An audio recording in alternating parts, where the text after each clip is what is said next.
Salut, bienvenue dans la chaîne de Baba l'Historien. Aujourd'hui, j'ai décidé de vous raconter l'histoire de la Première Guerre mondiale. Ça fait des jours que mes abonnés me demandent de le faire, mais je le fais pour vous. S'il te plaît, reste jusqu'à la fin. Merci. Le 28 juin 1914, l'archiduc François-Ferdinand d'Autriche-Hongrie est assassiné à Sarajevo par un nationaliste serbe. Cet événement déclenche une série de déclarations de guerre entre les grandes puissances européennes. Les alliances militaires se mettent en place.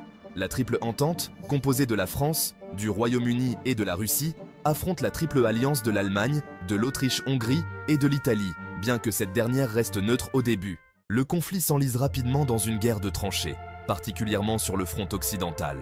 Les soldats vivent dans des conditions horribles, affrontant la boue, les rats et les attaques chimiques. La guerre voit l'émergence de nouvelles technologies militaires, comme les chars d'assaut, les avions de combat et les sous-marins.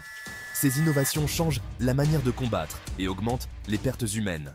En 1917, les États-Unis entrent en guerre aux côtés des Alliés après la découverte de la télégramme Zimmermann et les attaques de sous-marins allemands sur des navires américains.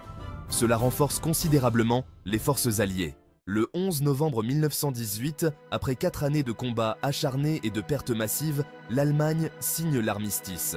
La guerre se termine, laissant l'Europe dévastée. En 1919, le traité de Versailles est signé, imposant des conditions sévères à l'Allemagne, qui doit payer de lourdes réparations et céder des territoires. Le traité pose les bases de tensions futures. La Première Guerre mondiale a causé la mort de millions de soldats et de civils, et a profondément transformé la géopolitique mondiale. Ses conséquences mèneront, 2 décennies plus tard, à un nouveau conflit mondial. Merci d'avoir resté jusqu'à la fin. N'oubliez pas de vous abonner et de liker la vidéo parce que je sais que vous êtes parmi les bonnes personnes qui ont liké et activé la cloche de notification pour ne pas rater ma prochaine histoire. Merci.